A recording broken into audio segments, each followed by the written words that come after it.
इस कार्यक्रम के प्रायोजक हैं रोजगार डेवलपर्स। नमस्कार, आप देख रहे हैं पल्स 24 न्यूज में आपके साथ दिव्या पेन्यूली। वक्त हो चला है नेशनल बुलेटिन का, लेकिन उससे पहले नजर डालते हैं हेडलाइंस पर।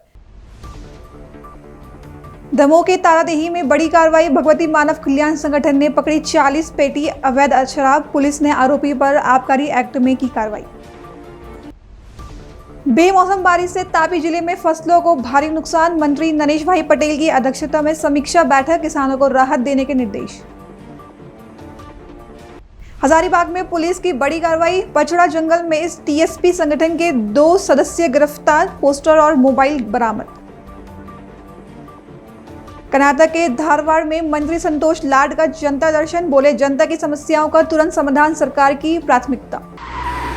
तुम दोनों की मेहनत बहुत रंग लाई है बेटा, घर बहुत सुंदर बना है। ये मेरे पापा का घर। पता है, देख तेरे पापा की नेम प्लेट अपने हाथों से लगाऊंगा। नेम प्लेट तो लग चुकी पापा।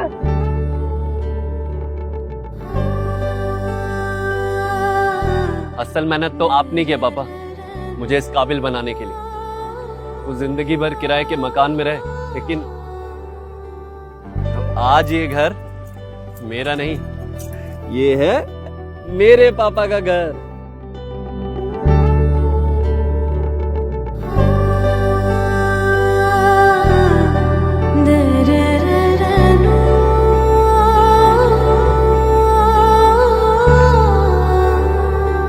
उड़ान सपनों की, आंगन खुशियों का और साथ सकर्णी का।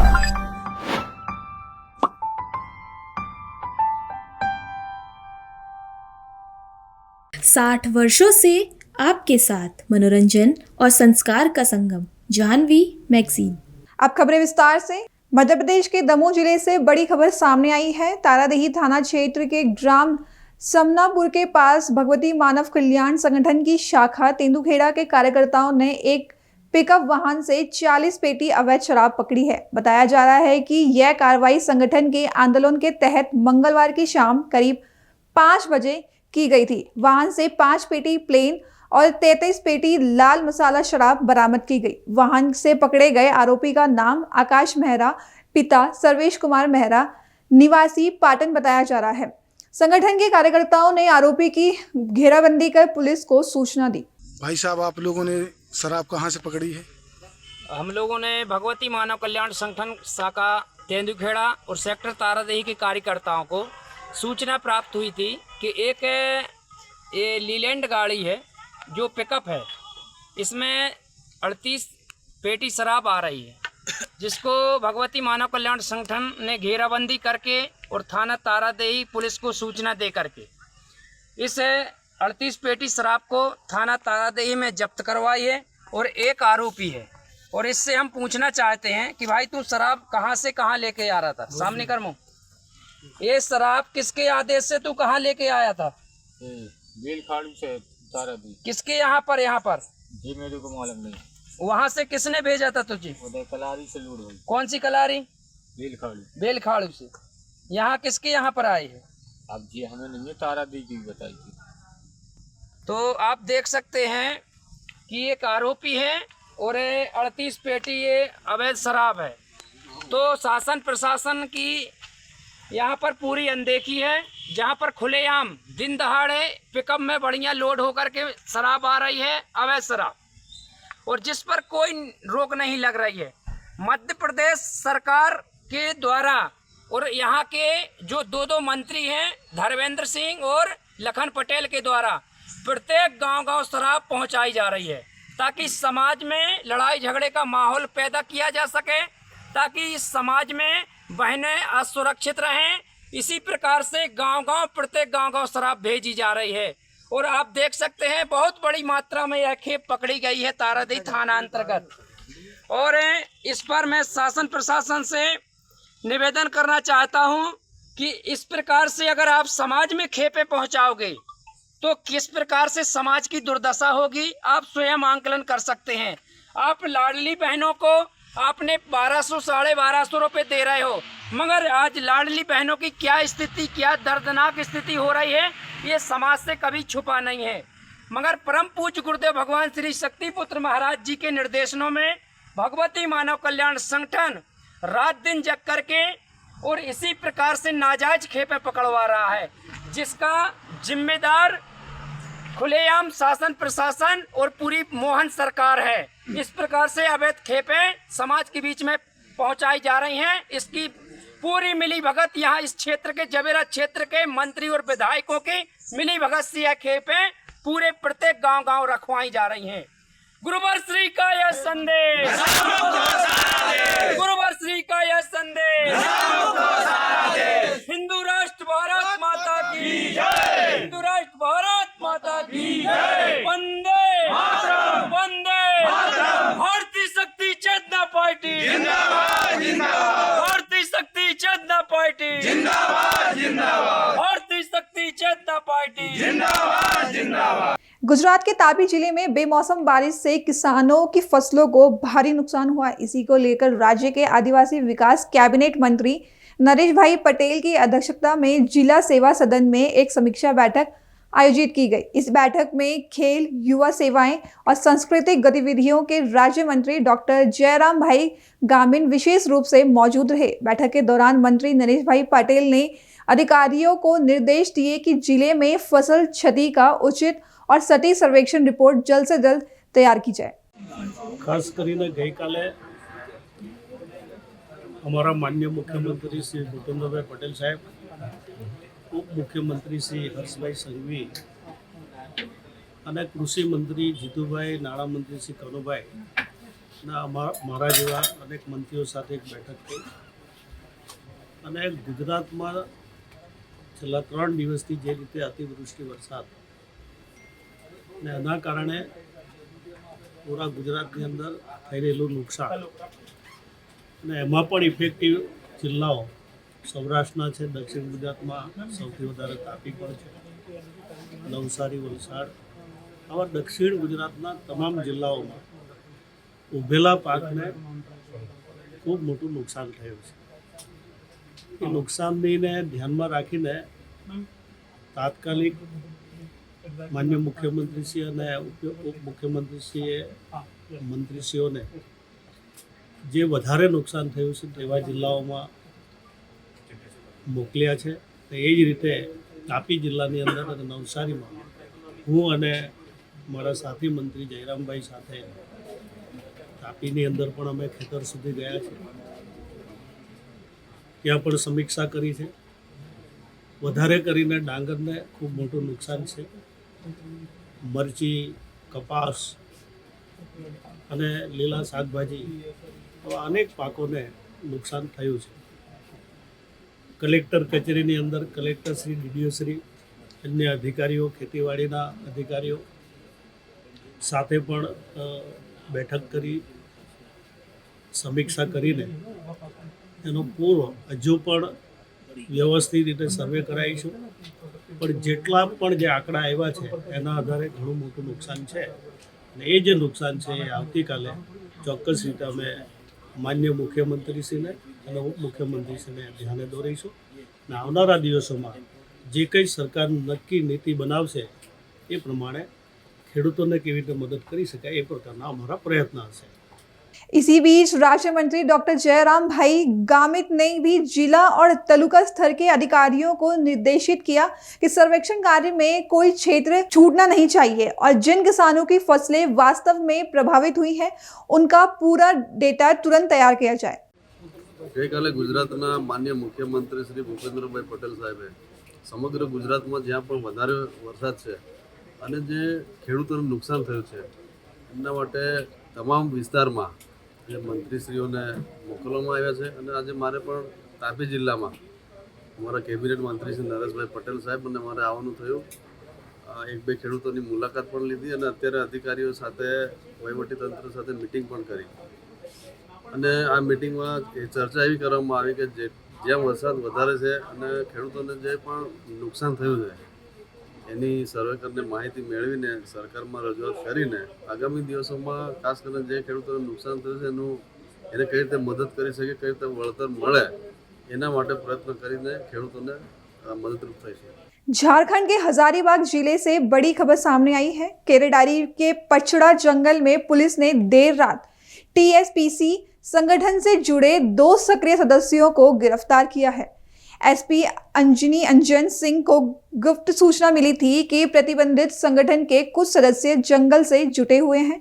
इस सूचना के आधार पर एसडीपी पवन कुमार के नेतृत्व में एक विशेष छापामारी टीम गठित की गई। करीब रात 9:30 बजे जब पुलिस दल पचड़ा जंगल पहुंचा तो 3 संदिग्ध व्यक्ति पुलिस को देखकर भागने लगे। पुलिस ने घेराबंदी करते हुए 2 लोगों को मौके पर ही पकड़ा, जबकि एक व्यक्ति अंधेरे का फायदा उठाकर फरार होने में सफल रहा। 27/10/2025 को पुलिस अधीक्षक हजारीबाग महोदय को गुप्त सूचना प्राप्त हुई थी कि केरडारी थाना अंतर्गत पगार एक ओपी है, वहाँ के पचड़ा गांव के जंगल में कुछ प्रतिबंधित संगठन के लोग जमा हुए हैं।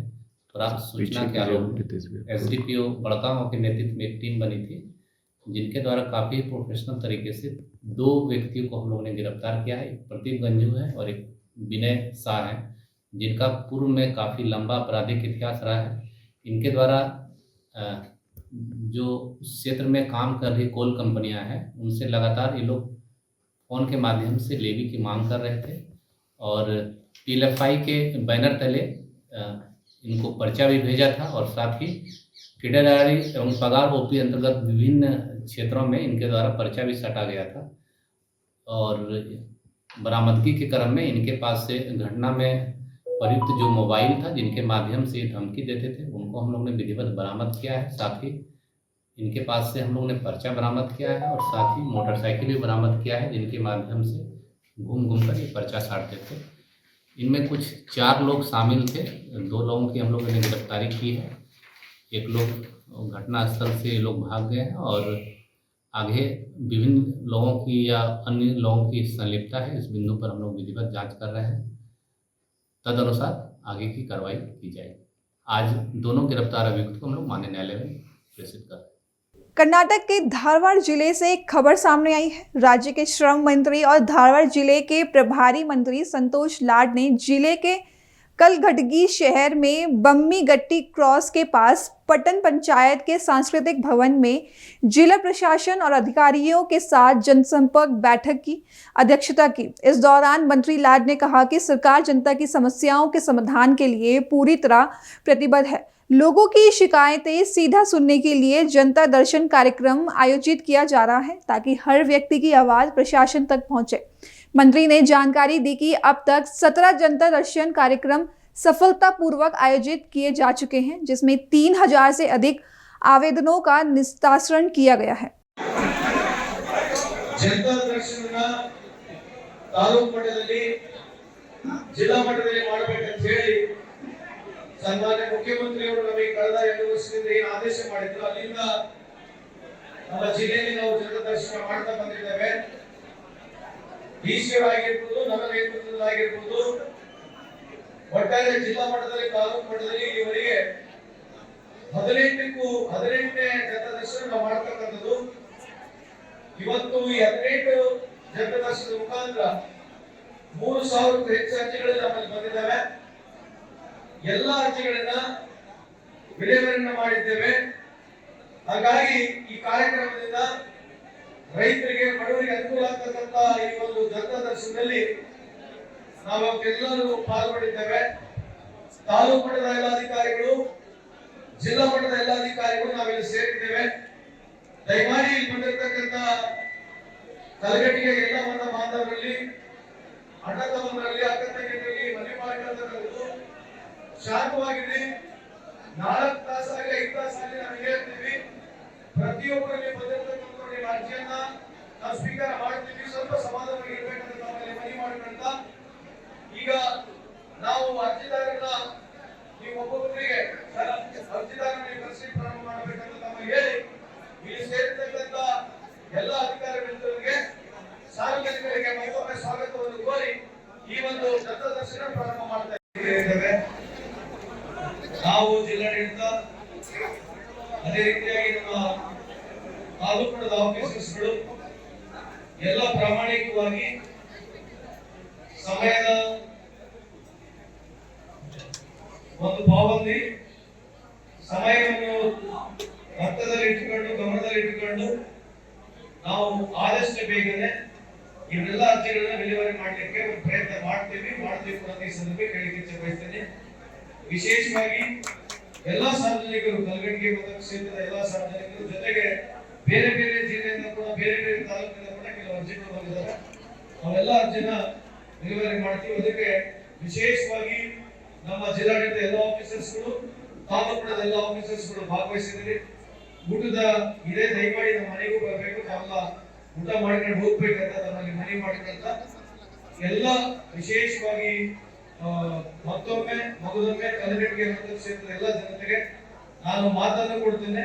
ನಮ್ಮ ಸರ್ಕಾರದ ಅವಧಿಯವರೆಗೆ ಪ್ರಾಮಾಣಿಕವಾಗಿ ನೀವೆಲ್ಲರ ಕೆಲಸ ಕಷ್ಟ ಸುಖದಲ್ಲಿ ಭಾಗಿಯಾಗಿ ಕೆಲಸಗಳನ್ನ ಪರಿಹಾರ ಮಾಡಿಕೊಡ್ತೀವಿ ಅಂತ ಹೇಳಿ ನನ್ನ ಮಾತನ್ನು ಮುಗಿಸ್ತೇನೆ. ನಮಸ್ಕಾರ.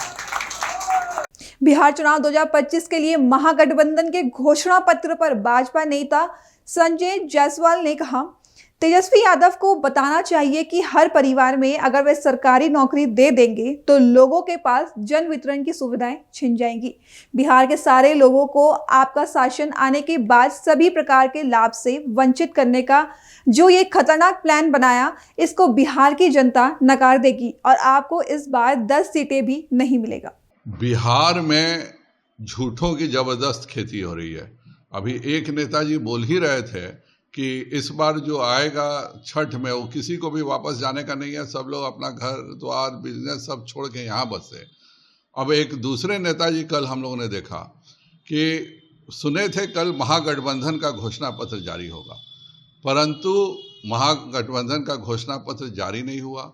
उसके बदले तेजस्वी जी का पर्सनल घोषणा पत्र जारी हुआ। महागठबंधन के चाहे वो दीपांकर भट्टाचार्य हो, पवन खेरा हो, सबों को घोषणा पत्र से इतनी शर्मिंदगी महसूस हुई कि उन्होंने इस घोषणा पत्र का नाम तेजस्वी के नाम पर कर दिया, अपने दल को नहीं स्वीकारा। मेरा स्पष्ट 6 सवाल है। 20 दिन में आप अधिनियम करके सभी परिवार को सरकारी नौकरी दे दीजिएगा, तो क्या 4 दिसंबर अर्थात 20 दिन पूरे होने के बाद बिहार की सभी जन वितरण प्रणाली की दुकानें बंद हो जाएंगी? क्या बिहार के किसी आदमी को 5 किलो अनाज नहीं मिलेगा? क्योंकि सरकारी नौकरी वालों को तो 5 किलो मुफ्त अनाज मिलने की कोई सुविधा नहीं है, न जन वितरण प्रणाली से सामान लेने की सुविधा है। क्या बिहार में सभी प्रधानमंत्री आवास योजना जो गरीबों को मिलती है, जो हर शौचालय की योजना सभी को है, क्या आप इसको बंद कर दीजिएगा? क्या आप प्रधानमंत्री किसान सम्मान निधि जो 6,000 है, उज्ज्वला का जो 300 रुपये सब्सिडी मिलता है, यह सब बिहार में बंद हो जाएंगे? बिहार के सभी लोगों का आयुष्मान भारत के तहत जो 2 करोड़ लोगों को मुफ्त 5 लाख के इलाज की सुविधा है, यह जाहिर बात है कि सरकारी नौकरों के लिए नहीं है। तो क्या बिहार के सभी परिवारों से आप आयुष्मान भारत योजना को छीन लीजिएगा? बिहार के जितने भी टेम्पो वाले हैं, टैक्सी वाले हैं, दुकानें हैं, फार्चून की दुकान हो, दवाई की दुकान हो, क्या 5 दिसंबर के बाद ये सभी दुकानें बंद हो जाएंगी? क्योंकि सारे लोगों को तो सरकारी नौकरी मिल चुकी होगी। मेरा स्पष्ट सवाल है कि तेजस्वी जी को यह बताना चाहिए कि हर परिवार में जब सरकारी नौकरी वो दे देंगे 4 दिसंबर को, चूंकि आप अधिनियम जैसे लागू कर दीजिएगा, अगर अधिनियम है तो जाहिर बात है ये सारी सुविधाएं छिन जाएंगी। तो बिहार के सारे लोगों को आपका शासन आने के बाद सभी प्रकार के बेनिफिट से वंचित करने का जो यह खतरनाक प्लान बनाया है, इसको बिहार की जनता पूरे तौर पर नकार देगी और आपको इस बार 10 सीट भी नहीं मिलेगा। और मुझे सबसे ज़्यादा अगर किसी पर तरस आता है तो वह व्यक्ति दीपांकर भट्टाचार्य है। माले का नेता खुद वह लेकर के खड़ा था। क्या दीपांकर भट्टाचार्य जी अब बिहार के किसी गरीब का मकान नहीं बनने देंगे? क्या किसी को मुफ्त अनाज नहीं मिलने देंगे? क्या किसी को मुफ्त उज्ज्वला में 300 रुपये की सब्सिडी नहीं मिलने देंगे? क्या माले के लोग अब चाहते हैं किसी किसान को 1 पैसा भी किसान सम्मान योजना का 6,000 नहीं मिले, सब्सिडी नहीं मिले? ये एक महागठबंधन की इतनी गहन साजिश है जिसका जवाब तेजस्वी यादव को देना चाहिए और यह भी बताना चाहिए कि किन परिस्थिति में यह जो घोषणा पत्र है, यह महागठबंधन का घोषणा पत्र नहीं होकर महज एक व्यक्ति तेजस्वी का प्रण अर्थात राजद भी इस घोषणा पत्र को नहीं मानता है। एक आदमी का घोषणा पत्र पूरे बिहार में बताने का क्या अर्थ? दिल्ली में प्रदूषण कम करने के लिए सरकार ने क्लाउड सीडिंग की, लेकिन यह कोशिश असफल रही। दिल्ली में क्लाउड सीडिंग पर दिल्ली पर्यावरण मंत्री मनजिंदर सिंह सिरसा ने कहा, आईएमडी के मुताबिक अभी तक भी 10 से 12% नमी है। कल हमारे इस प्रतिशत में ट्रायल हो गई है, अगली ट्रायल 20-25% पर होगी। आईएमडी के मुताबिक उम्मीद है कि शाम 4 बजे के बाद नमी बढ़ेगी, इसके बाद फिर से ट्रायल होगा। देखिए, अभी आईएमडी के मुताबिक 10 से 15% अभी तक भी मॉइस्चर है। कल हमारी 10 से 15% वाले मॉइस्चर में ट्रायल हो गई है और अब जो अगली ट्रायल है वो 10 से 15% मॉइस्चर से ज़्यादा मॉइस्चर 20%, 25% मॉइस्चर पे होगी।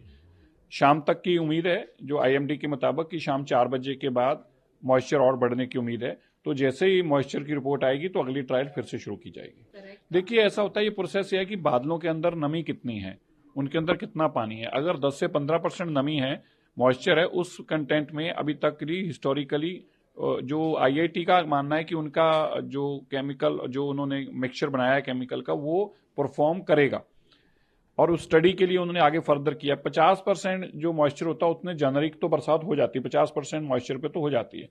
लेकिन अभी आईआईटी जो अपनी रिसर्च कर रही है उसमें उनकी कोशिश है कि कम मॉइस्चर पे भी बरसात कराएं। अभी 10 से 15% मॉइस्चर पे कल कोशिश की थी। अभी मॉइस्चर जैसे बढ़ेगा तो उसमें बरसात की परसेंटेज बढ़ जाती है, लेकिन 50% हिस्टोरिकली 50% मॉइस्चर पे तो बरसात हुई है। अभी आईआईटी की ये कोशिश है कि अलग अलग परसेंटेज ऑफ मॉइस्चर पे अलग अलग ट्रायल कंक्लूड की जाए ताकि एक ऑथेंटिक डेटा हाथ में आए कि कितने मॉइस्चर पे बरसात होने की कंफर्म या पक्की संभावना है। ऐसी अभी तक रिसर्च चल रही है। बिहार चुनाव 2025 को लेकर हरियाणा में मुख्यमंत्री नायब सिंह सैनी ने कहा, इनके महागठबंधन घोषणा पत्र में कांग्रेस और इंडिया गठबंधन के लोग एक विशेष वर्ग और एक समाज के लिए बात करते हैं। ये बिहार के हर आवाम के लिए बात नहीं करते हैं। ये अगर वोट भी मांग रहे हैं तो उसमें भी एक विशेष वर्ग और समाज के लिए इनकी बातें झलकती हैं। लगातार कांग्रेस और इंडिया गठबंधन को देश से नकारा गया है। बिहार की जनता भी इनकी बातों में आने वाली नहीं है। ये भ्रष्टाचार को बढ़ाते हैं। देखिए, क्योंकि चाहे राहुल गांधी है, चाहे जेडीयू के नेता हैं, जेडीयू के नेता तो राहुल गांधी आगे बैठा रखा, ये तो ताड़ियां मार रहे हैं। और इनका घोषणा पत्र भी है, जो घोषणा पत्र में भी कांग्रेस और इंडी गठबंधन के लोग एक विशेष वर्ग, एक विशेष समाज के लिए ही बात करते हैं। ये बिहार के हर आवाम के लिए बात नहीं करते। ये अगर वोट भी मांग रहे हैं उसमें भी एक विशेष वर्ग और समाज के लिए इनकी बातें झलकती नहीं, वो इनके घोषणा पत्र के अंदर हैं। दुर्भाग्यपूर्ण है। लगातार कांग्रेस और इंडी गठबंधन को देश ने नकारा है। बिहार की जनता भी इनकी बातों में आने वाली नहीं है। ये आते हैं, भ्रष्टाचार को बढ़ाते हैं। आदरणीय मोदी जी बिहार को विकसित बिहार बनाने के लिए निरंतर पिछले 11 वर्षों से काम कर रहे हैं। और आदरणीय नीतीश कुमार जी, जिन्होंने बिहार को एक मजबूत बिहार बनाया है, सुरक्षित बिहार बनाया है। जेडीयू के और कांग्रेस के शासन में तो जंगल राज था, कोई आदमी दिन में भी बाहर नहीं निकल सकता था। ऐसी स्थिति इनके समय में थी। लोग वो दौर वापस नहीं लाना चाहते। बिहार के लोग भी विकास चाहते हैं। आदरणीय मोदी जी का संकल्प है कि भारत को 2047 तक विकसित राष्ट्र बनाने का, और बिहार के लोग उस विकसित राष्ट्र में अपनी महत्वपूर्ण भूमिका वो देंगे। वो जंगल राज के साथ नहीं जाएंगे। वो कांग्रेस जो एक विशेष वर्ग, एक विशेष समाज के लिए बात करती है, और उसमें ये जेडीयू के नेता, आरजेडी के नेता जो उनके साथ मिलकर के, आरजेडी के जो नेता हैं जो उनके साथ मिलकर के उसमें हामी भरते हैं, और उनके घोषणा पत्र को अपने घोषणा पत्र में शामिल करके उसको लागू करने की बात करते हैं, तो फिर कौन उनके साथ चलेगा। बिहार इनके समय के अंदर किस प्रकार का जंगल राज था, अशिक्षा थी, भ्रष्टाचार था, गुंडागर्दी थी, और उस गुंडागर्दी के अंदर बेटियां सुरक्षित नहीं थी। इस प्रकार का ये जो शासन रहा है इंडी गठबंधन का, उससे कोई नहीं भूल सकता। आज भी अगर उस दौर को याद किया जाए 2005 से पहले, अगर आप लोग देखेंगे, मैं बिहार के लोग इस बात को बखूबी जानते हैं, क्योंकि बिहार के लोग विकास चाहते हैं। बिहार के 2005 में अगर आप लोग देखेंगे, उससे पहले जब ये इंडी गठबंधन के लोग थे, उस वक्त बिहार का जो बजट था वो मात्र 23,500 करोड़ रुपए था। ये बजट था बिहार का। तो विकास की तो कल्पना बहुत दूर की थी, कैसे विकास होगा।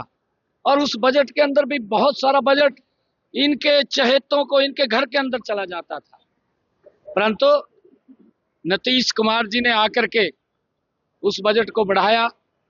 और अगर आप लोग देखेंगे, 2014 में नरेंद्र मोदी जी देश के प्रधान सेवक बने।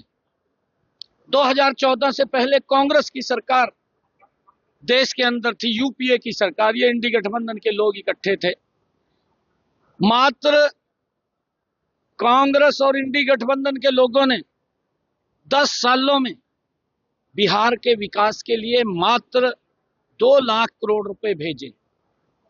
नरेंद्र मोदी जी ने 14.5 लाख करोड़ रुपया बिहार के विकास के लिए पिछले 11 वर्षों में भेजने का काम। बिहार बदला है, चाहे सड़कों की बात हो। अभी के लिए बस इतना ही। देश विदेश की खबरों से जुड़े रहने के लिए देखते रहें पल्स 24 न्यूज। तब तक के लिए नमस्कार।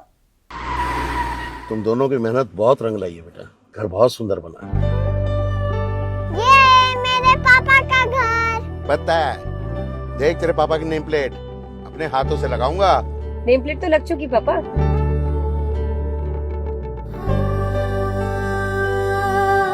असल मेहनत तो आपने की है पापा, मुझे इस काबिल बनाने के लिए। वो जिंदगी भर किराए के मकान में रहे, लेकिन तो आज ये घर मेरा नहीं, ये है मेरे पापा का घर।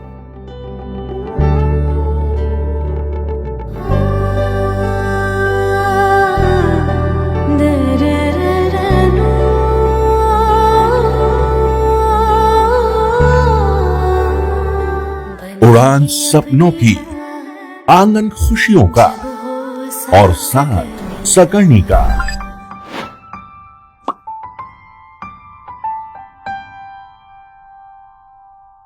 60 वर्षों से आपके साथ मनोरंजन और संस्कार का संगम, जाह्नवी मैगजीन। इस कार्यक्रम के प्रायोजक थे रोजगार डेवलपर्स।